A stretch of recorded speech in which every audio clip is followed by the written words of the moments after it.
Changing your password on Apple Music is a straightforward process. Follow these steps to update your password securely. Step 1. Open the Apple Music app. Launch the Apple Music app on your device. Ensure you are logged into your account. Step 2. Access account settings. Navigate to the For You tab of the Listen Now tab at the bottom of the screen. Tap on your profile icon or the account settings option to access your account settings. Step 3. Select Manage Subscription. In the account settings menu, look for the option labeled Manage Subscription or Account Settings. Tap on it to proceed to the subscription management page. Step 4. Choose Change Password. On the subscription management page, find the option to change your password. This may be labeled as Change Password or Password and Security. Tap on it to initiate the password change process. Step 5. Enter new password.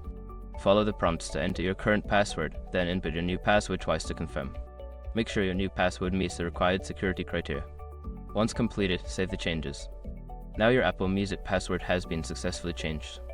Remember to update your password on any other devices or apps where you use your Apple Music account.